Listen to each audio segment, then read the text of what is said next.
நாகை அருகே சிபிசிஎல் நிறுவனத்தால் வருங்காலங்களில் ஏற்படும் உணவு பற்றாக்குறையை எடுத்துரைக்கும் விதமாக கச்சா எண்ணெயை குடிப்பது போல் விவசாயிகள் நூதன முறையில் போராட்டம் நடத்தினர். நாகப்பட்டினம் மாவட்டம் நாகூர் அருகே பனங்குடியில் சிபிசிஎல் எண்ணெய் சுத்திகரிப்பு ஆலை விரிவாக்கப் பணிகள் நடைபெற்று வருகின்றன. இதற்கு வழங்கப்பட்ட நிலத்திற்கான உரிய இழப்பீடு தொகை கிடைக்கவில்லை என்று கூறி பனங்குடி, கோபுராஜபுரம், நரிமணம் உள்ளிட்ட பகுதிகளைச் சேர்ந்த 100க்கும் மேற்பட்டோர் காலவரையற்ற உண்ணாவிரத போராட்டம் நடத்தி வருகின்றனர். இந்த நிலையில் 11வது நாளான இன்று சிபிசிஎல் மற்றும் மாவட்ட நிர்வாகங்களை கண்டித்து கச்சா எண்ணெயை குடிப்பது போல நூதன முறையில் விவசாயிகள் போராட்டத்தில் ஈடுபட்டனர்.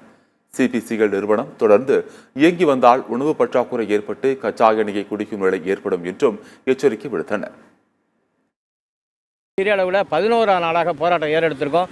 எங்கள் கோரிக்கை என்னன்னு கேட்டிங்கன்னா, இந்த பகுதியில் இருக்கக்கூடிய விவசாய தொழிலாளர்களுக்கும், கூலி தொழிலாளருக்கும், சாகுபடிதாரர்களுக்கும் தமிழக அரசு உடனடியாக ஆரண்டார் நிவாரணம் வழங்கணும் கோரிக்கை வச்சு மிகப்பெரிய போராட்டத்தை எடுத்திருக்கோம். இந்த இருக்கிற விளைநிலங்களை பூரா கையகப்படுத்தி இன்றைக்கி கெமிக்கல் மண்டலமாக மாற்றுறாங்க. இனிமேல் டெல்டா மாவட்டம் நெல் உற்பத்தி என்பது மிகப்பெரிய ஒரு கேள்விக்குறியாகிற சூழ்நிலை இருக்குது.